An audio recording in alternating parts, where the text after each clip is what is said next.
안녕하세요. 캡틴 스포츠 분석 프리뷰입니다. 스포츠 토토 혼자 분석하기에는 한계가 있습니다.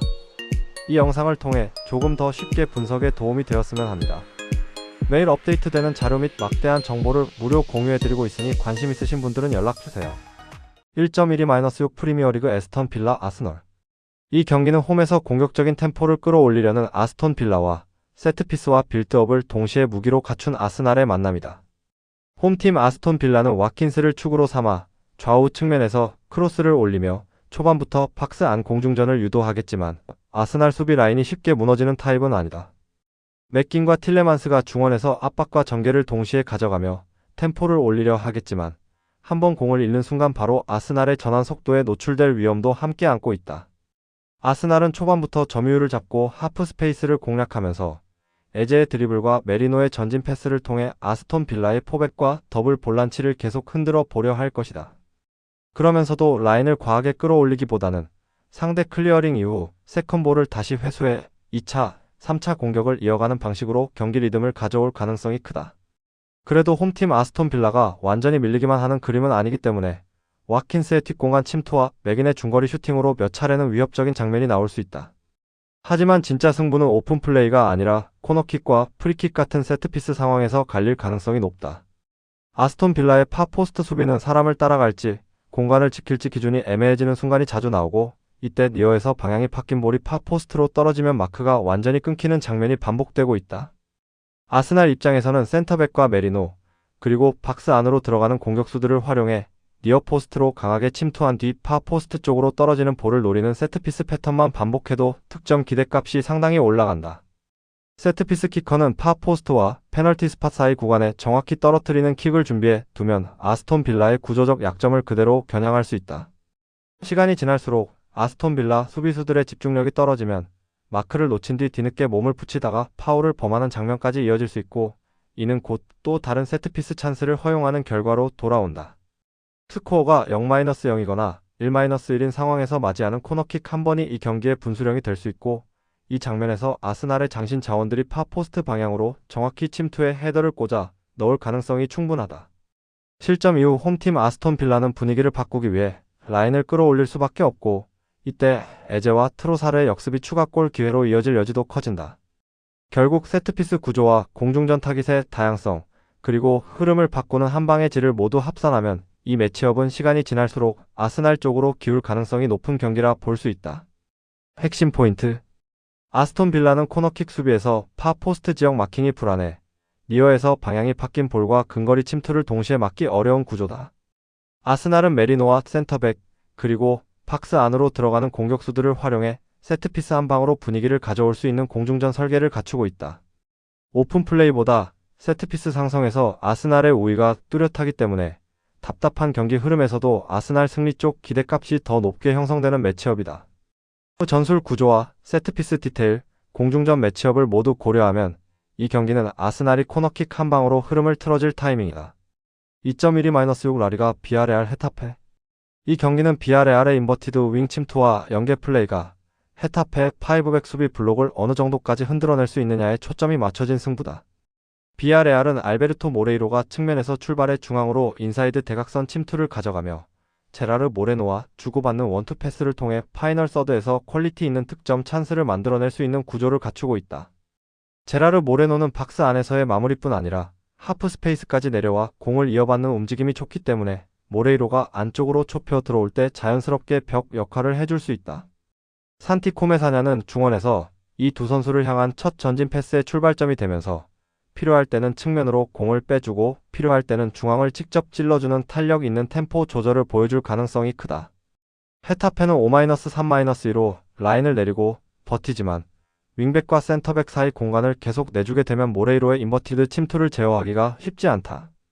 특히 비아레알이 박스 근처까지 볼을 끌어올리면 헤타페 수비수들은 제라르 모레노의 움직임에 끌려 들어가고 그 순간 모레이로가 안쪽으로 파고들며 주고받는 연계 플레이가 위협적인 슈팅 각으로 이어질 가능성이 높다. 헤타페는 숫자를 맞춰 세워놓은 수비 블록을 믿고 버티려 하겠지만 파이널 서드에서의 1대1 대응과 위치 선정이 조금만 어긋나도 비아레알의 세밀한 패턴 플레이를 끝까지 제어하기는 쉽지 않다. 또한 공격 전환 시 우체를 향한 롱볼과 세컨볼에 의존하는 패턴이 반복되면 자연스럽게 소유권을 비아레알에게 내주는 시간이 길어지고 경기 전체의 리듬은 홈팀 쪽으로 기울어지게 된다. 비아레알 입장에서는 라인을 올려 전방 압박을 걸어도 헤타페의 빌드업 퀄리티가 높지 않기 때문에 위험 부담이 상대적으로 적고 높은 위치에서 공을 되찾을 수 있는 장면을 여러 차례 만들 수 있다. 이렇게 높은 위치에서 다시 잡은 공이 코메사냐를 거쳐 모레이로와 제라르 모레노에게 빠르게 전달되면 짧은 패스 두세 번 만에 박스 안에서 슈팅을 만들어낼 수 있는 구조가 완성된다. 헤타페가 세트피스나 롱볼 상황에서 한두 번 정도는 위협적인 장면을 만들 수 있겠지만 전체적인 찬스의 질과 수, 그리고 파이널 서드에서의 세밀함을 비교하면 비아레알 쪽이 더 큰 우위를 점할 가능성이 크다. 그래서 이 경기는 헤타페가 내려앉아 버티는 스코어 게임처럼 보이더라도 시간이 지날수록 비아레알의 인사이드 침투와 연계 패턴이 수비 블록을 조금씩 파고들며 경기의 흐름을 자기 쪽으로 끌어당길 가능성이 높은 매치업이다.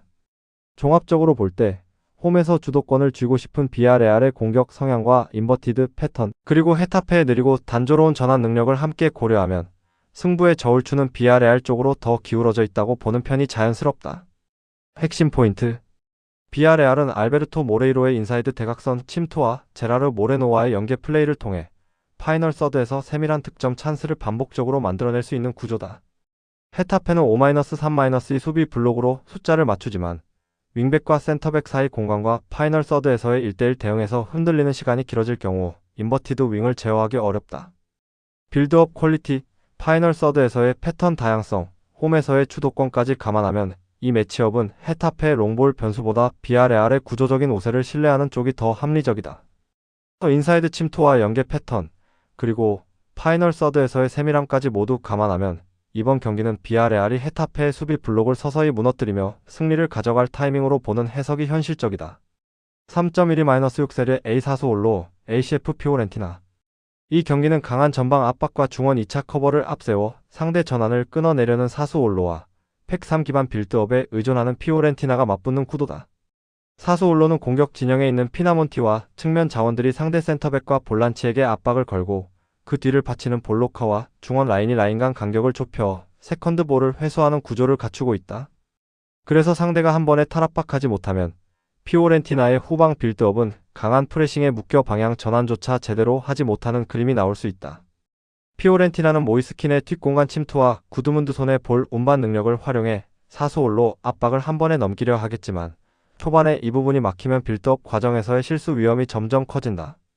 특히 윙백이 전진한 뒤 공을 잃는다면 사수올로의 전환 속도와 베라디의 커트인, 피나몬티의 박스 안 포지셔닝이 겹치면서 빠르게 슈팅 찬스로 이어질 수 있다. 사수올로 입장에서는 굳이 라인을 깊게 내리지 않고 중원에서부터 상대 빌드업 첫 패스를 끊어주는 데 집중하는 것이 가장 효율적인 경기 운영이 된다. 볼로카를 중심으로 한 강력한 중원 압박이 작동하면 피오렌티나의 파지올리가 템포를 조절할 시간과 공간을 충분히 확보하지 못할 가능성이 크다. 이렇게 되면 피오렌티나는 후방에서 롱볼 비중을 늘릴 수밖에 없고 이는 곧 이선에서의 연계축이 끊기며 모이스킨과 구드문드 손이 고립되는 흐름으로 이어질 수 있다. 반면에 사수올로는 전방 압박 성공 이후 짧은 패스로 박스 근처까지 진입한 뒤 베라디의 왼발과 피나몬티의 마무리로 확실한 유효 슈팅을 가져오는 시나리오를 반복해서 노릴 수 있다. 공격과 수비를 떠나 전환 구간에서 누가 더 집중력 있게 압박을 수행하고 누가 더 편하게 볼을 다루느냐가 승부의 핵심인데 이 부분에서는 사수올로 쪽 손을 들어줄 수 있다. 결국 사수올로가 홈에서 특유의 전방 압박과 중원 압박을 앞세워 피오렌티나의 빌드업을 틀어막는다면 경기 흐름은 자연스럽게 사수올로 쪽으로 기울어질 가능성이 높다.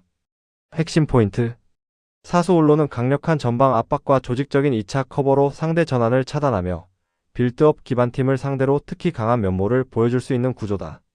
피오렌티나는 103에서 시작되는 빌드업 의존도가 높아 사수올로의 프레싱에 막힐 경우 후방에서의 실수와 측면 뒷공간 노출이 동시에 발생할 위험이 크다. 피나몬티와 베라디, 볼로카의 역할이 맞물리며 전방 압박볼, 회수 마무리까지 연결되는 패턴이 반복된다면 홈에서 사수올로의 기대값이 더 높게 형성될 수밖에 없는 매치업이다.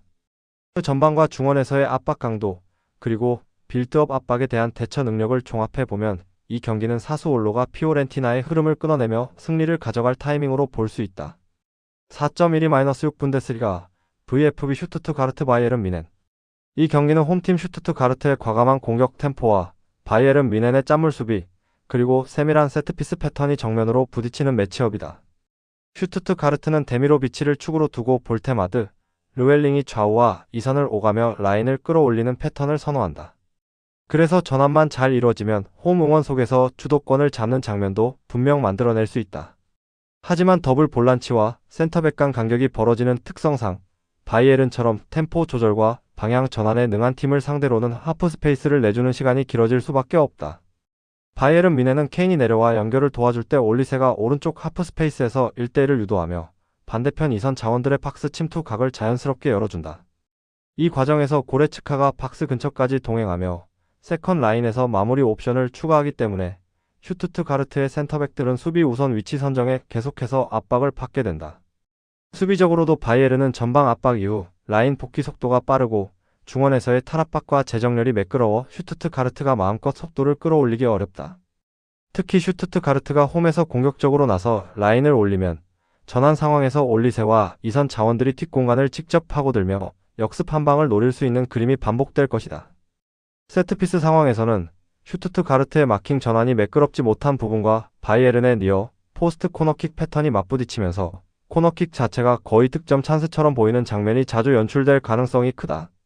결국 슈투트가르트는 볼 점유 자체는 어느 정도 가져갈 수 있더라도 박스 근처에서의 결정적인 장면 창출에서는 바이에른 쪽이 훨씬 효율적인 그림을 가져갈 수 있는 구조다. 바이에른 입장에서는 이미 짠물 수비와 세밀한 공격 패턴을 통해 11승 1무 무패 행진을 이어가고 있기 때문에 굳이 무리하게 스코어를 키우기보다는 경기 전체를 통제하며 효율적으로 승점을 챙기려 할 것이다. 그래서 초반에는 슈투트가르트의 홈 템포가 조금 더 빠르게 느껴질 수 있지만 시간이 갈수록 바이에른의 점유와 전환 속도가 경기를 잠그는 방향으로 흐를 가능성이 높다. 슈투트가르트의 수비 간격과 세트피스 수비 불안을 고려하면 한두 차례만 바이에른의 코너킥이나 세컨볼 상황이 제대로 연결돼도 경기 흐름은 원정팀 쪽으로 기울어질 여지가 충분하다. 종합적으로 보면 슈투트가르트의 공격 의지와 홈 분위기가 분명 변수는 되겠지만 짠물 수비와 세트피스 패턴까지 갖춘 바이에른 쪽을 신뢰하는 것이 더 합리적인 선택이라 할 수 있다. 핵심 포인트. 슈투트가르트는 데미로비치 볼테마드 르웰링을 앞세워 라인을 올리지만 더블 볼란치와 센터백 간 간격이 벌어지며 하프 스페이스가 자주 노출되는 구조다. 바이에른 미네는 12경기 9실점, 경기당 평균 0.75실점의 짠물 수비와 니어 포스트 코너킥 패턴으로 점유와 세트피스를 모두 활용해 흐름을 틀어주는 팀이다. 홈 템포와 원정 조직력의 충돌 속에서 전환 속도 세트피스 완성도 수비 안정감까지 감안하면 바이에른 쪽 기대값이 더 높게 형성되는 매치업이다. 공격과 수비, 세트피스와 심리 흐름까지 모두 감안하면 이 경기는 슈투트가르트의 홈 기세보다 바이에른의 짠물 조직력이 위에 있는 원정팀 승리 쪽으로 해석해야 할 타이밍이다. 5.12-6 분데스리가 아우크스부르크 레버쿠젠. 이 경기는 단순히 점유율 싸움이 아니라 아우크스부르크의 탈압박이 어느 정도 버티느냐와 레버쿠젠의 압박 타이밍이 얼마나 정교하게 들어가느냐가 승부를 좌우할 가능성이 크다. 아우크스부르크는 3-4-3 구조로 숫자를 맞추고자 하지만 후방 빌드업에서 수비 마이너스 중원 간 간격이 벌어지는 순간 상대의 변칙 압박 한 번의 전개 루트가 통째로 끊기는 장면이 자주 나온다. 그래서 라인을 올려도 안정적으로 탈압박이 되지 않으면 되려 등 뒤 공간과 하프 스페이스가 동시에 노출되며 위험 상황이 연속해서 찾아올 수 있다. 반면 레버쿠젠은 전방 공격진들이 탈압박 실패 타이밍을 빠르게 캐치해 곧바로 압박을 가하는 팀이고 한번 공을 빼앗으면 단순 역습에 그치지 않고 다시 점유를 이어가며 상대를 자기 진영에 묶어두는 경기를 설계할 수 있다. 시크가 중앙에서 수비를 끌어당기고 텔라가 하프 스페이스 안쪽으로 침투하는 패턴이 반복된다면 두세 번의 짧은 패스 교환만으로 페널티 박스 안에서 결정적인 슈팅 각을 열어낼 수 있다. 안드리가 중원에서 1차 차단과 전진 패스를 동시에 책임지는 만큼 아우크스부르크 입장에서는 탈압박이 조금만 어설퍼도 다시 압박에 말려 들어가며 롱볼에 의존하는 시간이 늘어날 가능성이 높다. 그래서 시간이 지날수록 아우크스부르크는 세컨볼 경쟁에서 밀리는 구도가 강화되고 레버쿠젠은 공격의 출발 지점을 점점 더 상대 진영으로 끌어올리면서 위험지역 체류 시간을 늘릴 수 있다. 그럼에도 불구하고 아우크스부르크가 세트피스 한두 번으로 승부수를 던질 여지는 존재하지만 오픈 플레이에서의 빌드업 안정감과 압박 대응 능력 차이는 쉽게 좁혀지지 않는다. 결국 이 경기는 탈압박 과정에서 간격이 흔들리는 아우크스부르크와 그 틈을 집요하게 물어뜯는 레버쿠젠의 전방 압박이 맞부딪히는 그림으로 흘러갈 것이며 구조적으로는 원정팀 쪽이 훨씬 유리한 매치업이다. 핵심 포인트. 아우쿠스부르크는 탈압박 과정에서 간격이 넓어지는 구조적 약점 때문에 변칙 압박 한 번의 빌드업 루트가 통째로 끊길 위험이 크다. 레버쿠젠은 시크-스텔라-안드리히를 축으로 전방 압박과 재압박을 반복하며 상대 박스 주변에서 득점 찬스를 양산하는 스타일이다. 빌드업 안정감 전환 속도 세컨볼 경쟁력까지 모두 감안하면 전체 기대값은 레버쿠젠 쪽으로 더 기울어져 있는 한판이다. 구조적인 탈압박 불안과 전방 압박의 질을 함께 놓고 보면 이 경기는 아우쿠스부르크가 무너지고 레버쿠젠이 승부를 가져갈 확률이 훨씬 높은 매치업이다. 6.12-7 프리미어리그 본머스 첼시. 이 경기는 구조적으로 미드존을 비워두는 쪽과 그 빈 공간을 가장 잘 이용할 수 있는 타입의 미드필더를 보유한 팀의 맞대결이라는 점에서 출발부터 방향성이 뚜렷한 한판이다. 본머스는 4-1-4-1에서 이선 4명이 넓게 퍼져서는 장점 덕분에 공격 전환 시에는 전방에 많은 숫자를 배치할 수 있지만 하프라인 부근에서의 압박이 느슨해지는 순간이 너무 잦다. 그래서 상대 미드필더들이 하프라인 근처에서 쉽게 전진 패스 각을 확보하고 라인을 끌어내리거나 사이사이로 찔러 넣는 선택을 부담 없이 가져가는 장면이 반복된다. 특히 엔소 페르난데스처럼 미드존에서 패스 각을 찾는 감각이 좋은 미드필더를 상대로는 머리를 들 여유를 주는 것 자체가 큰 리스크로 연결될 수밖에 없다. 엔소 페르난데스가 본머스의 느슨한 이선 압박 사이로 전방 공격진들을 향해 볼을 전진시킨다면 첼시 입장에서는 무인지경에 가까운 지역에서 세컨라인과 최전방이 공을 받는 장면을 수시로 만들어낼 수 있다. 델랍은 수비 뒷공간을 노리는 침투로 수비 라인을 뒤로 끌어내리고 페드루 네투는 하프스페이스와 측면을 번갈아 파고들며 1대1 균형을 깨기 때문에 본머스 수비는 어느 쪽에 먼저 대응해야 할지 선택을 강요받게 된다. 이 과정에서 테버니어와 세메뇨가 공격적인 포지셔닝을 유지하면 본머스의 측면 미드필더 뒤 공간은 더 넓어지고 수비형 미드필더 한 명이 커버해야 할 구역은 지나치게 넓어질 수밖에 없다. 반면 엔소 페르난데스와 이선의 연계는 본머스 미드존을 가로지르거나 그 뒤를 찌르는 패턴으로 이어지면서 첼시의 공격진들이 상대적으로 압박이 적은 지역에서 여유있게 터치하는 장면을 계속해서 만들어낼 가능성이 크다. 세트플레이에서도 첼시는 세컨볼을 노리는 움직임이 좋기 때문에 박스 안에서 한번 튕겨 나온 볼을 다시 마무리로 연결하는 장면을 누적할 여지가 충분하다. 본머스가 라인을 내리며 블록 수비에 집중하려 해도 이선 압박이 느슨한 구조가 그대로라면 박스 앞에서 엔소 페르난데스에게 너무 많은 시간을 허용하게 되고 결국 슈팅 코스와 패스 코스가 동시에 열린다. 그래서 첼시가 점유를 가져가는 시간 동안 본머스 입장에서는 공을 뺏어도 전환 지점이 너무 낮다 보니 역습 출발 지점이 깊어지고 에바니우 손까지 공이 도달하기 전에 여러 번 끊기는 장면이 반복될 수 있다. 시간이 지날수록 체력적인 부담과 함께 본머스의 압박 간격은 더 벌어질 가능성이 높고 그럴수록 첼시 미드필더들의 전진 패스 성공률과 박스 진입 횟수는 늘어나는 그림이 자연스럽게 만들어진다. 결국 이 매치는 하프라인 근처에서 이선 압박이 느슨한 팀과 미드존에서 편안하게 전진 패스를 넣을 줄 아는 미드필더를 보유한 팀의 충돌이고 이 조건에서는 첼시 공격진들이 무인지경 상태에서 수월하게 득점 찬스를 여러 차례 만들어낼 가능성이 높다. 본머스가 경기 내내 버티기만 하기에는 구조적 리스크가 너무 분명하기 때문에 흐름이 한번 첼시 쪽으로 기울기 시작하면 스코어까지 이어질 여지가 큰 매치업이다. 핵심 포인트. 본머스는 하프라인 근처에서 이선 압박이 느슨해 상대 미드필더에게 전방 전진 패스 각을 너무 쉽게 허용하는 구조다. 첼시는 엔소 페르난데스의 전진 패스를 축으로 델랍, 페드루 네투가 무인지경에 가까운 지역에서 공을 받으며 여러 차례 득점 찬스를 만들 수 있는 구도다. 시간 경과에 따라 본머스의 압박 간격이 더 벌어질 경우 미드존과 박스 앞 공간에서 첼시의 위협 지수는 꾸준히 높아질 가능성이 크다. 미드존 압박의 질과 전진 패스의 정확도, 그리고 박스 앞에서의 여유를 모두 감안하면 이 경기는 첼시가 공격 주도권을 잡고 결과까지 가져갈 흐름에 더 가까운 한판이다. 7.12-7 프리미어리그 에버턴 노팅엄 포레스트. 이 경기는 단순히 우드와 지루, 이름값 있는 공격수들의 대결이 아니라 중원 압박의 균형과 방향 전환 한 방을 누가 더 잘 활용하느냐에 따라 흐름이 갈릴 가능성이 크다. 에버튼은 더블 피벗을 기준으로 수비 라인과 이선 간격을 촘촘하게 유지하면서 듀스버리 홀을 세컨드 라인 사이에 세워 전개축으로 활용하는 팀이다. 그래서 탈압박에 성공하는 순간 듀스버리 홀 쪽으로 볼을 모아주고 그는 첫 터치 이후 반바퀴를 돌듯 방향을 바꾸며 반대편으로 전환 패스를 시도하는 장면이 자주 나온다.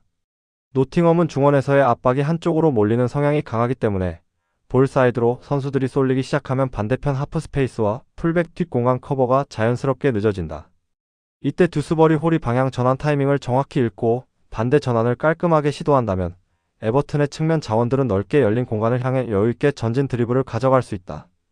바리와 그릴리시는 한쪽에서 볼을 끌어당긴 뒤 반대 측면으로 빠르게 공을 빼주며 노팅엄 수비를 좌우로 흔들 수 있고, 이 과정에서 박스 안 지루에게 향하는 크로스나 컷백 루트도 자연스럽게 생성된다. 노팅엄 입장에서는 우드를 향한 단순 크로스 패턴과 허드슨 오도이, 깁스 화이트의 개인 기량으로 반격을 노릴 수 있지만 중원 압박이 휘청거리는 구간에서는 이들도 공을 받을 위치 자체를 잡기 어려운 상황에 놓일 수 있다. 특히 압박 실패 이후 전환 국면에서 더블 피벗과 이선이 모두 공 쪽으로 쏠려 있다가 반대편으로 전개가 전환되면 풀백과 센터백 사이 하프 스페이스가 그대로 노출되는 그림이 자주 만들어질 수 있다. 에버튼은 홈 경기장의 열광적인 응원 속에서 라인을 한두 칸 더 끌어올리고 듀스버리 홀을 중심으로 전환 템포를 조절하면서 노팅엄의 압박 균형이 흔들리는 구간을 집요하게 물고 늘어질 수 있다. 그래도 노팅엄이 세트피스나 롱볼 한두 번으로 우드에게 향하는 찬스를 만들 여지는 분명 존재하지만 오픈 플레이 전체를 놓고 보면 중원 압박의 완성도와 방향 전환의 질에서 에버튼 쪽이 한 수 위라는 느낌을 지우기 어렵다. 시간이 지날수록 노팅엄은 볼 사이드로 쏠리는 압박 패턴 탓에 체력 소모가 커지고 반대 전환에 뒤쫓아가는 수비에 발이 무거워질 가능성이 높다. 반면 에버튼은 듀스버리 홀을 중심으로 한 전개와 폭넓은 방향 전환으로 여유있게 경기를 풀어가며 득점이 나올 때까지 같은 패턴을 반복해 상대의 약점을 계속 두드리는 운영을 선택할 수 있다. 결국 이 경기는 중원에서의 압박 균형이 무너지는 순간 듀스버리 홀의 시야와 패스 선택이 그대로 스코어보드에 반영될 수 있는 구도이며, 구조적으로는 홈팀 에버튼 쪽에 조금 더 유리한 흐름이 형성될 가능성이 높다. 핵심 포인트. 노팅엄은 중원 압박이 한쪽으로 쏠리며 공을 따라 몰리기 시작하면 반대편 지역 커버가 늦어지는 구조적 약점을 안고 있다. 에버튼은 듀스버리 홀을 축으로 방향 전환과 하프 스페이스 공략을 반복하며 지루와 그릴리시, 바리의 움직임을 연동해 넓은 공간에서 오픈 찬스를 만들어낼 수 있다. 중원 압축력, 방향 전환의 질, 세컨드 라인에서의 결정력까지 감안하면 전체 기대값은 에버튼 쪽으로 더 크게 열려있는 매치업이다. 노팅엄의 불균형한 압박과 에버튼의 방향 전환 패턴이 정면으로 부딪히는 구조를 생각하면 이 경기는 에버튼이 홈에서 끊어낼 타이밍에 가까운 승부로 보는 편이 합리적이다. 8.12-7 프리미어리그 맨체스터 시티 선더랜드. 이 경기는 애초부터 점유율 기반 빌드업 팀과 압박과 활동량으로 버텨야 하는 팀의 맞대결이라는 구조가 뚜렷하다. 맨시티는 볼이 위치해 있는 주변 지역에 자신들의 선수들을 최대한 많이 배치하며 짧은 패스를 통해 수적 우위를 만들어내고 그 수적 우위를 통해 자연스럽게 전체적인 볼 점유율을 장악해 나가는 팀이다. 이번 경기 역시도 볼이 위치해 있는 주변 지역에서 수적인 우위를 점하며 자신들이 더 유리한 방향으로 경기 양상을 만들어 나갈 것으로 예상된다. 볼을 오래 소유하는 팀일수록 슈팅 찬스를 더 많이 만들어낼 가능성이 높고, 그만큼 박스 안과 주변에서 위협적인 상황을 반복해서 만들 수 있다. 아무래도 볼을 오랜 시간 소유하고 있는 팀 선수들이 슈팅 찬스도 더 창출해 나갈 수 있을 것이고, 선더랜드 입장에서는 압박하며 볼 소유권을 찾아오기 위해 많은 거리를 뛰어야만 한다. 그래서 선더랜드는 초반에는 높은 압박으로 맨시티의 후방 빌드업을 흔들려 하겠지만 시간이 갈수록 라인 간격이 벌어지고 압박 타이밍이 반박자씩 늦어지는 순간이 늘어날 가능성이 크다. 반면 맨시티는 한번 압박을 벗겨내기만 하면 그 다음부터는 도쿠와 니코 곤살레스를 활용해 하프 스페이스와 측면을 파고들며 다시 수적 우위를 이어가는 전개를 가져갈 수 있다. 홀란드는 박스 안에서 수비수 둘을 동시에 끌고 다니며 세컨 라인 침투와 컷백 상황에서 빈 공간을 만들어주기 때문에 슈팅 주체가 누구든 항상 박스 안에는 마무리 각이 열릴 준비가 되어 있다고 봐도 된다. 선더랜드는 역습 상황에서 엘리에제르 마엔다의 스피드와 탈비의 전진을 활용해 몇 차례 반격을 시도할 수 있겠지만 전체적인 볼 점유율이 크게 밀리는 구도가 되면 이런 기회 자체가 제한될 수밖에 없다. 또한 맨시티의 중원은 볼을 잃어도 곧바로 역압박으로 공을 되찾아오는데 능숙하기 때문에 선더랜드가 공을 잡는 시간은 짧고 반대로 수비 블록을 유지하며 버티는 시간이 길어질 가능성이 높다. 그럼에도 불구하고 한두 번의 롱볼이나 세트피스로 선더랜드가 찬스를 만들 여지는 있지만 전반부터 계속 뛰어다녀야 하는 구조 탓에 후반으로 갈수록 체력적인 부담은 기하급수적으로 늘어나게 된다.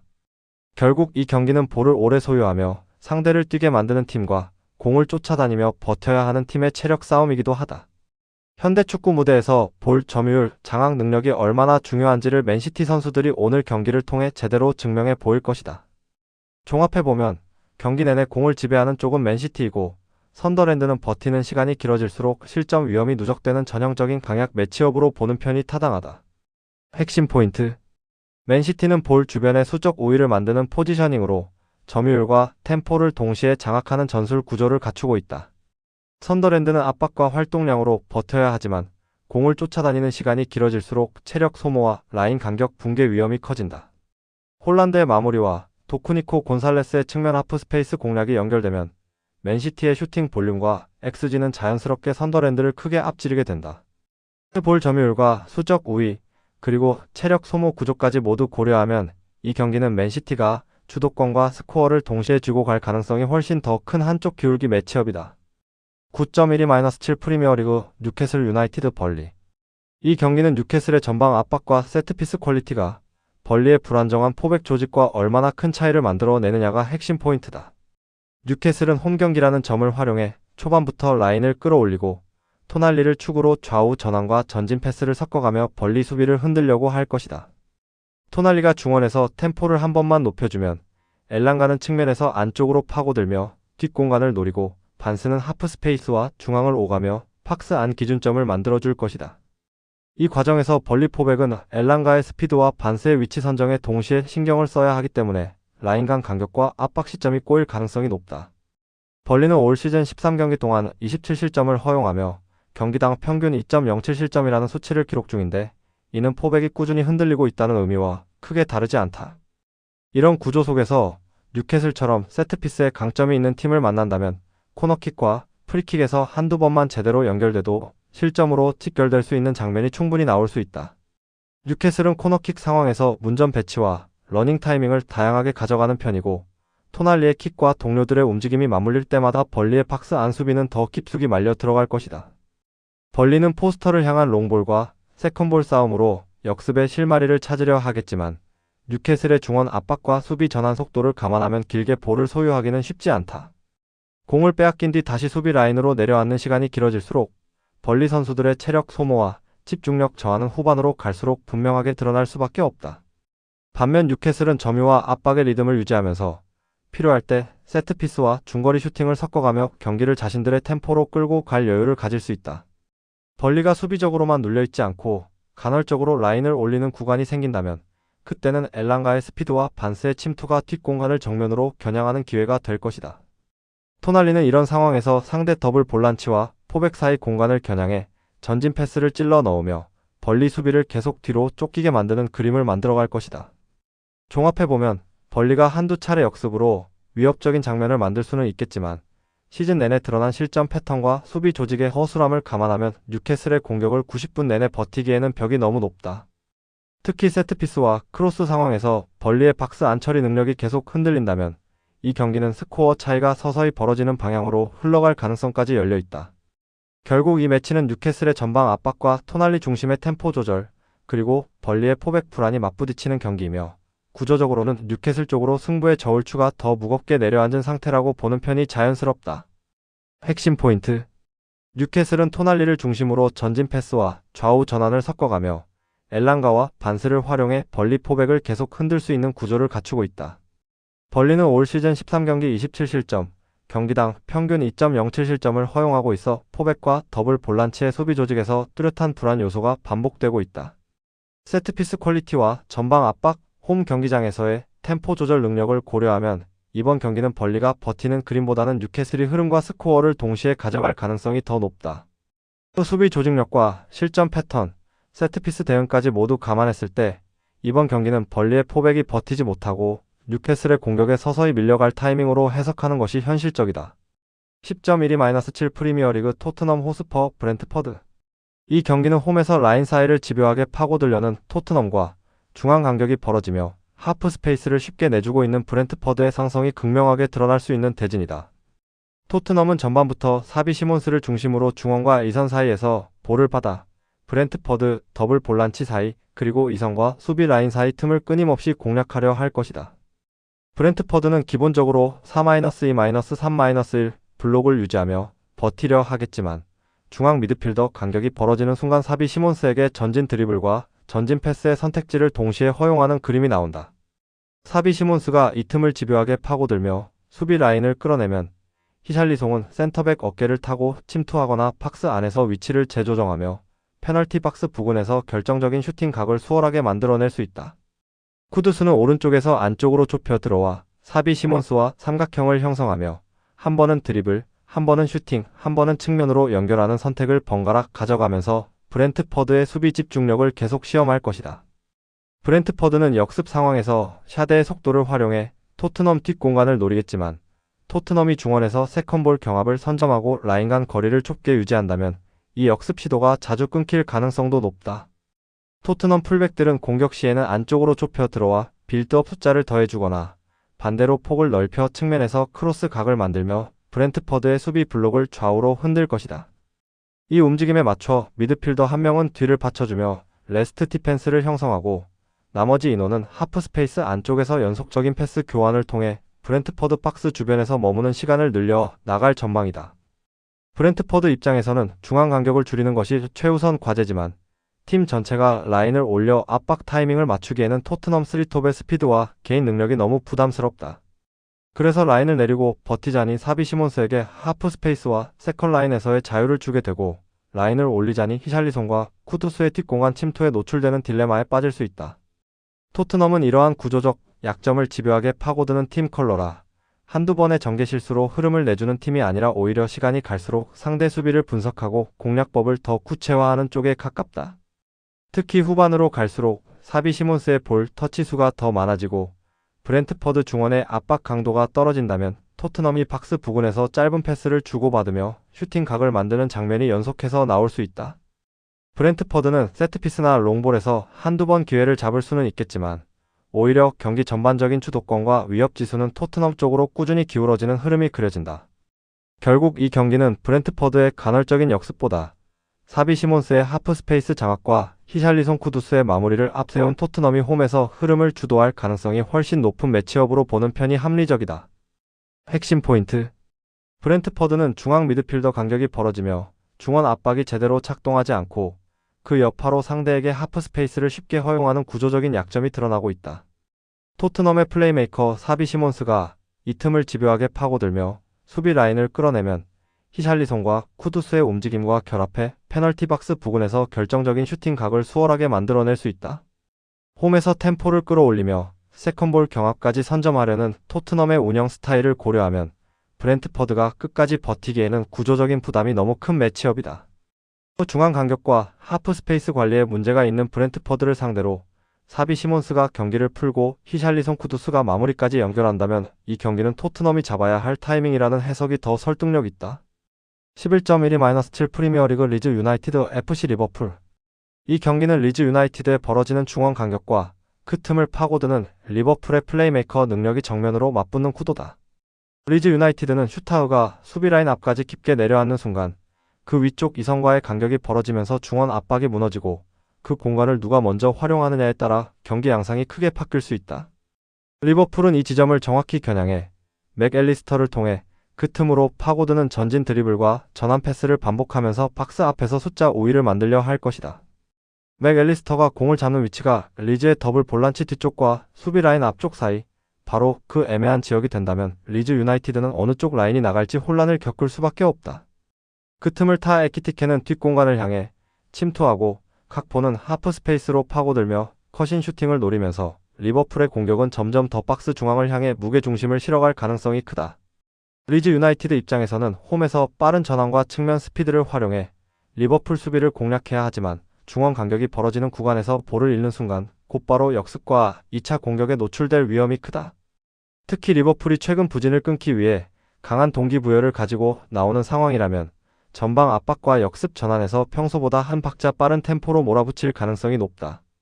그래서 경기 초반에는 리즈 유나이티드의 홈 에너지와 스피드를 통해 위협적인 장면이 나올 수 있지만 중원 구조가 흔들리는 시간이 길어질수록 점차 리버풀 쪽으로 기회와 슈팅 볼륨이 쌓이는 흐름이 될 가능성이 크다. 맥앨리스터가 전진 드리블 이후 박스 앞에서 에키티케와 각포에게 찔러주는 패턴이 몇 차례만 반복돼도 리버풀은 결정적인 찬스를 잡을 여지를 충분히 확보할 수 있다. 반대로 리즈 유나이티드는 라인을 올렸다가 중원 간격이 벌어지는 타이밍에 볼을 잃으면 수비 라인이 뒷걸음질 치면서 박스 앞 세컨볼과 컷백 상황에 취약해지는 그림이 자주 나올 수 있다.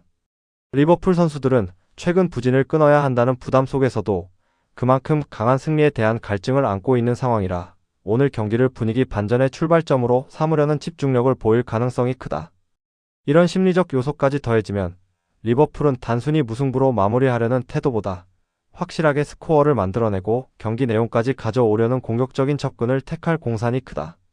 그 과정에서 리즈 유나이티드의 중원 간격 문제와 수비형 미드필더의 깊은 위치 선정은 리버풀 입장에서 보면 반복해서 노릴 수 있는 분명한 타깃이 된다. 결국 중원에서의 구조적 문제와 부진 탈출을 향한 리버풀의 강한 동기부여를 함께 고려하면 이 경기는 시간이 갈수록 리버풀이 경기 주도권과 득점 기대값을 동시에 끌어올릴 가능성이 높은 매치업으로 읽힌다. 핵심 포인트. 리즈 유나이티드는 수비형 미드필더가 지나치게 깊게 내려가며 2선과 3선 간격이 벌어져 중원 압박 구조가 쉽게 무너지는 약점을 안고 있다. 리버풀의 맥 앨리스터는 이 간격을 파고드는 전진 드리블과 전환 패스에 능해 박스 앞에서 에키티케각 보와의 연계를 통해 결정적인 찬스를 설계할 수 있는 플레이메이커다. 최근 부진에서 벗어나야 하는 리버풀의 강한 동기부여와 구조적으로 열리는 리즈 유나이티드의 중원 간격을 겹쳐 놓으면 득점 기대값과 흐름 장악력은 원정팀 쪽으로 더 기울어질 가능성이 크다. 중원 간격과 전방 압박의 강도, 그리고 부진 탈출을 향한 심리적 에너지까지 모두 고려하면 이 경기는 리버풀이 리즈 유나이티드의 구조적 약점을 집요하게 공략하며 승리를 노려볼 타이밍으로 보는 편이 설득력이 있다. 12.12-7 라리가 레알 베티스 FC 바르셀로나. 이 경기는 한 팀은 휴식을 충분히 가져간 상태에서 홈을 준비했고 다른 한 팀은 AT 마드리드와의 주중 빅매치 이후 숨고를 틈도 없이 원정을 떠나는 그림이라는 점에서 시작 전부터 체력 밸런스가 엇갈리는 매치업이다. 베티스는 4-2-3-1 구조에서 에르난데스의 움직임으로 수비 라인을 넓혀놓고 로드리고 리켈메와 로 셀소가 하프 스페이스와 중앙을 오가며 빌드업과 마무리를 연결하는 패턴을 반복해왔다. 충분한 휴식을 바탕으로 전방 압박에 힘을 실을 수 있는 상황이라면 베티스는 바르셀로나의 후방 빌드업을 초반부터 괴롭히며 공을 뺏는 위치를 최대한 상대 진영 깊숙한 곳으로 끌어올리려 할 것이다. 반면 바르셀로나는 AT 마드리드전 이후 누적된 체력 소모로 인해 전방부터 시작되는 압박 강도와 회복 스프린트 속도에서 평소 기준에 미치지 못할 가능성이 크다. 축구는 기본적으로 체력이 받쳐줘야 세밀한 전술적 움직임이 살아나는 종목인데 주중 빅매치에 이어 곧바로 베티스 원정을 치러야 하는 이번 일정을 고려하면 바르셀로나 선수들이 90분 내내 원하는 강도의 압박과 전환 속도를 유지하기는 쉽지 않다. 이 말은 곧 더블 볼란치와 수비 라인 사이 간격이 벌어지는 시간이 평소보다 길어질 수 있고 페란 토레스와 라민 야말도 공을 잃은 뒤 제압박 전환에서 한 박자씩 늦어질 수 있다는 의미다. 베티스 입장에서는 이 느려진 전환 타이밍을 정면으로 찌를 수 있는 자원이 로드리고 리켈메와 로 셀소다. 둘이 하프 스페이스에서 공을 받으면서 전진 패스와 측면 전개를 섞어 사용하면 지친 바르셀로나의 이선 압박은 점차 뒤로 밀릴 수밖에 없고 그 틈에 에르난데스가 수비 뒷공간과 박스 안을 번갈아 공략하는 장면이 자주 나올 수 있다. 또한 베티스의 더블 볼란치는 이번 경기에서 상대적으로 여유있는 활동량을 바탕으로 바르셀로나의 이선 움직임을 따라붙으면서도 역습 시에는 전방까지 동시 합류해 세컨볼을 노릴 여지가 크다.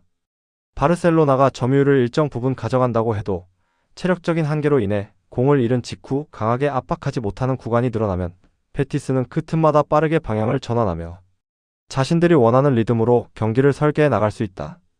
특히 후반 60분 이후에는 바르셀로나의 회복 스프린트와 수비 간격 유지가 눈에 띄게 느려질 가능성이 높고 이 시간대에 베티스가 홈의 응원 속에서 템포를 한번 끌어올린다면 결정적인 찬스를 여러 번 만들어낼 수 있는 구도다. 결국 이번 라운드는 단순한 전술 싸움이 아니라 누가 더 신선한 몸 상태를 가져왔느냐가 전술 구현력에 직결되는 경기이고 그 부분에서 베티스가 바르셀로나보다 분명히 유리한 위치에 서 있다고 볼 수 있다. 체력적인 우위를 바탕으로 베티스가 자신들에게 더 유리한 방향으로 경기 내용을 설계해 나갈 수 있다면 홈에서 승부를 뒤집을 수 있는 타이밍은 이번 라운드가 될 가능성이 크다. 핵심 포인트. 베티스는 4-2-3-1에서 에르난데스, 로드리고 리켈메, 로 셀소를 축으로 홈에서 공격 템포를 끌어올릴 수 있는 여유 있는 체력을 확보한 상황이다. 바르셀로나는 AT 마드리드와의 주중 경기 후 며칠 쉬지도 못한 강행군 탓에 압박 강도와 회복 스프린트에서 평소보다 떨어진 경기력을 보일 위험이 크다. 체력적인 우위를 바탕으로 베티스가 압박과 전환 속도에서 주도권을 잡는다면 경기 내용과 찬스의 질 모두 홈팀 쪽으로 기울 가능성이 높다. 일정과 체력, 전술 구현력까지 모두 감안하면 이 경기는 베티스가 홈에서 한번 승부를 뒤집어 볼만한 타이밍에 가까운 매치업이다. 13.12-7분데스리가 RB 라이프치히 프랑크푸르트. 이 경기는 라이프치히의 직선적인 전환과 측면 돌파, 그리고 세컨드 라인 침투가 프랑크푸르트의 수비 조직을 얼마나 빠르게 흔들어 놓는지가 핵심이다. 라이프치히는 오펜다의 뒷공간 침투와 바카요코의 측면 드리블, 그리고 바움가르트너의 하프스페이스 돌파가 삼각형처럼 연결되면서 수비 라인을 계속 뒤로 몰아넣는 패턴을 만든다. 바카요코가 측면에서 치고 들어가며 낮은 크로스를 반복적으로 시도하게 되면 프랑크푸르트 수비수들은 페널티 박스 안쪽으로 깊게 끌려 들어가며 발을 수비 위치에 먼저 고정할 수밖에 없다. 그 순간 세컨드 라인에서 바움가르트너가 하프 스페이스를 파고들어 컷백을 받거나 튀어나온 볼에 반응한다면 수비가 정비되기 전에 날카로운 슈팅 각이 열리는 장면이 자연스럽게 만들어진다. 그래서 라이프치히 입장에서는 굳이 복잡한 패턴을 쓰지 않아도 측면 돌파와 이선 침투만으로도 지속적인 위협을 만들어낼 수 있는 상성이라 볼 수 있다. 반면에 프랑크푸르트는 버카르트가 전방에서 열심히 움직여주더라도 이선과의 간격이 벌어지는 구간에서는 세컨볼 경합에서 밀리는 장면이 반복될 가능성이 크다. 더블 볼란치가 넓게 벌어지면 도알리치가 내려와 빌드업을 도와야 하는데 그렇게 되면 자연스럽게 전방의 숫자가 줄어들어 역습시 속도가 떨어지는 악순환이 이어질 수 있다. 라이프치히의 전방 압박은 볼 소유보다 상대 실수를 유도하는데 초점을 두고 있어서 프랑크푸르트가 후방에서 볼을 돌리다 한번 끊기면 바로 문전으로 연결되는 장면이 나올 수 있다. 특히 후반으로 갈수록 라이프치히는 공격 템포를 더 끌어올리며 직선적인 돌파를 늘리는 팀이기 때문에 프랑크푸르트 수비진의 체력과 간격 유지 능력에 큰 부담이 걸릴 것이다. 프랑크푸르트가 반격을 시도하려면 바오야와 도알리치가 중앙에서 볼을 오래 가지고 플레이메이킹을 해야 하는데 이는 곧 라이프치히의 압박 타깃이 되며 위험한 볼 로스트로 이어질 가능성도 있다. 그래도 프랑크푸르트의 개인기 있는 이선 자원들이 한 번쯤은 박스 근처에서 파울을 얻어내거나 세트피스 상황을 만들어낼 수는 있는 경기다. 하지만 세트피스로 흐름을 바꾸기에는 라이프치히의 전환 속도와 전방 압박 강도가 워낙 높아서 전체적인 경기 흐름은 홈팀이 쥐고 흔들 확률이 더 크다. 라이프치히는 홈 경기장에서 전방 압박을 공격적으로 가져가며 초반부터 상대를 자기 진영에 묶어두려는 성향이 강하다는 점도 이번 매치업에서는 유리하게 작용할 것이다. 결국 후반 승부처 구간에서 라이프치히의 직선적인 돌파와 이선의 침투 빈도가 더 자주 나오게 된다면 경기 결과는 자연스럽게 라이프치히 쪽으로 기울 가능성이 높다. 프랑크푸르트 입장에선 버티면서 한 방을 노리는 쪽에 가깝고 라이프치히는 흐름 자체를 주도하면서 골까지 연결하겠다는 그림이라 전술적인 무게중심이 확실히 다르게 놓여있는 경기다. 핵심 포인트. 라이프치히는 후반으로 갈수록 공격을 더 직선적으로 가져가며 측면 돌파와 낮은 크로스, 이선 침투가 유기적으로 연결되는 구조다. 프랑크푸르트는 더블 볼란치 간격과 세컨볼 대응에서 흔들리며 수비 블록이 박스 안으로만 몰리는 순간이 많아지는 흐름이다. 오펜다의 뒷공간 침투, 바카요코의 측면 돌파, 바움가르트너의 하프스페이스 침투가 겹쳐지면 홈팀 라이프치히 쪽 득점 기대값이 확실히 높아진다. 전술 밸런스와 전환 속도, 후반 체력 관리까지 모두 감안하면 이 경기는 라이프치히가 끊고 갈 타이밍으로 보는 쪽이 합리적이다. 14.12-7 라리가 아틀레틱 빌바오 AT 마드리드. 이 경기는 체력 회복 여유와 전방 압박의 완성도가 어느 쪽의 압박이 끝까지 유지되느냐를 가르는 핵심 요소가 된다. 빌바오는 홈에서의 에너지와 강한 압박을 바탕으로 초반부터 라인을 끌어올려 AT 마드리드의 후방에서 공을 빼내려 할 것이다. 마로안 산나디가 중원에서 수비와 공격 사이를 잇는 역할을 수행하며 이냐키 윌리엄스와 알렉스 베렌게르의 측면 하프스페이스 침투를 살려 공격의 폭을 넓히려 할 가능성이 크다.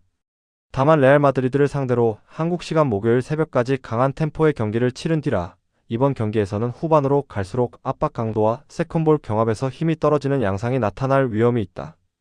AT 마드리드는 바르셀로나전 이후 하루 더 긴 휴식을 취한 상태라 비슷한 강도의 경기를 치르더라도 후반 승부처에서 버틸 수 있는 체력적 여유가 상대보다 상대적으로 크다고 볼 수 있다. 전방에서는 줄리아노 시메오네가 수비수에게 끊임없이 압박을 가하면서 실수를 유도하고 그리즈만이 떨어져 나오며 공을 파다 다시 측면과 중앙으로 분배하는 구조로 빌바오의 라인을 흔들 준비를 갖출 것이다. 파블로 바리오스가 중원에서 압박 타이밍을 정확히 맞춰주면 AT 마드리드의 미드필더 라인은 연쇄적으로 좁혀 들어가 빌바오의 빌드업을 강제로 끊어낼 수 있다. 이 전방 압박 구조가 초반부터 잘 작동하면 빌바오는 후방에서 공을 돌릴 때마다 위험 부담을 안고 플레이해야 하고 한두 번의 실책이 곧바로 슈팅과 실점 위기로 이어질 수 있다.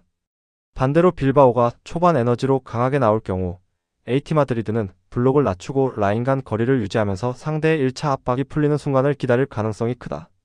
시간이 흐르고 빌바오의 압박 템포가 떨어지면 AT 마드리드는 점차 라인을 끌어올리며 전방 압박 강도를 높이고 탈취 후 빠른 전개로 박스 앞에서 수적 우위를 만드는 장면을 연출할 수 있다. 이 과정에서 그리즈만의 움직임은 빌바오 수비 라인과 미드필더 라인 사이의 애매한 공간을 계속 노리며 빌바오의 더블 볼란치에게 선택의 갈림길을 강요하게 된다.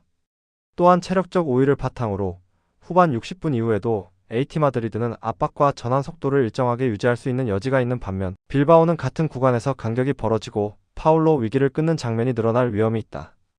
결국 일정 차이에서 비롯된 체력 요소와 전방 압박 구조의 조직력 차이를 합쳐놓고 보면 경기 후반으로 갈수록 AT 마드리드 쪽에 더 많은 찬스와 주도권이 쌓일 수 있는 그림이다.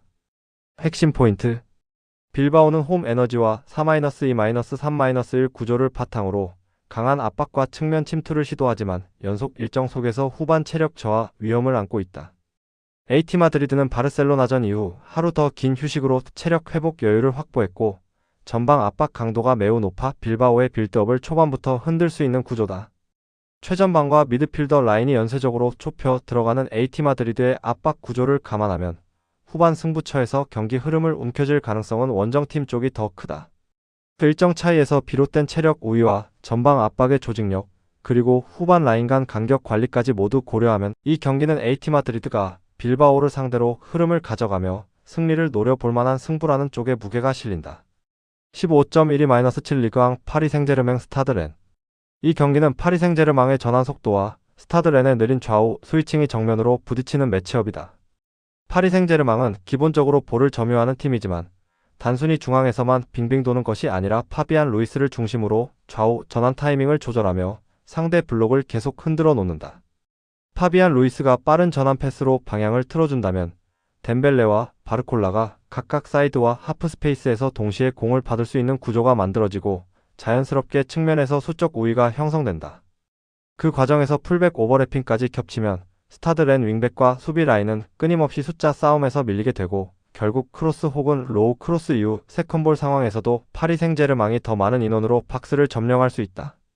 반대로 스타드 렌은 좌우 스위칭 시 타이밍이 늦어 공격 템포가 끊기는 경향이 강해 좋은 위치에서 볼을 잡고도 파리 생제르맹 수비가 정비된 상태를 상대로 다시 한번 돌파를 시도해야 한다. 무사 알타마리가 개인 돌파로 뭔가를 만들어내려 해도 전환 속도가 늘어진 상황에서는 상대 풀백과 수비형 미드필더가 이미 세컨 커버를 준비하고 있는 경우가 많다. 블라와 론지에도 볼을 터치하는 횟수는 많지만 공이 한쪽에서 반대쪽으로 넘어가는 과정이 느려서 파리 생제르맹 수비 라인 입장에서는 크게 당황할 일이 없는 흐름이 될 가능성이 크다. 그래서 파리 생제르맹이 전방 압박을 조금만 조율해도 스타드 렌은 볼을 가지고도 전진하지 못한 채 옆으로만 돌리다가 다시 후방으로 내리는 장면을 반복할 수 있다. 시간이 지날수록 파리 생제르맹은 전환 타이밍을 더 빠르게 가져가며 측면에서 2대1, 3대2 상황을 의도적으로 만들어갈 것이고 그때마다 박스 안에는 덴벨레, 바르콜라, 미드필더 라인까지 차례대로 합류하게 된다. 결국 파비안 루이스가 중원에서 전환 속도를 끌어올리는 역할을 제대로 수행해 준다면 파리 생제르맹은 측면에서 수적 우위를 기반으로 결정적인 득점 기회를 꾸준히 창출해 나갈 수 있는 구도가 충분히 그려진다. 반면 스타드 렌은 템포가 끊기고 스위칭이 늦는 순간마다 역습 리스크까지 안게 되기 때문에 점유율을 가져가더라도 실질적인 위협에서는 밀릴 여지가 큰 경기라고 볼 수 있다. 핵심 포인트. 파리 생제르맹은 파비안 루이스의 빠른 전환 패스를 축으로 덴벨레, 바르콜라가 측면과 하프 스페이스에서 동시에 살아나는 구조를 만들 수 있다. 스타드 렌은 좌우 스위칭 타이밍이 느려 터져 공격 템포가 끊기고 좋은 위치에서 볼을 잡고도 상대 수비가 이미 정비된 상태를 상대로 다시 돌파를 시도해야 하는 부담이 크다. 측면 숫자 싸움과 전환 속도의 격차를 감안하면 전체적인 찬스의 질과 양에서 파리 생제르맹 쪽 기대값이 높게 형성될 가능성이 크다. 전환 템포와 측면 수적 우위, 그리고 마무리 단계의 완성도까지 고려하면 이 경기는 파리 생제르맹이 홈에서 흐름을 주도하며 승부를 가져갈 타이밍에 가까운 한판이다. 스포츠 분석 혼자서는 한계가 있습니다. 막대한 자료와 팁을 무료로 공유해드리오니 함께 적중률을 올려봅시다. 구독, 좋아요는 영상 제작에 큰 힘이 됩니다.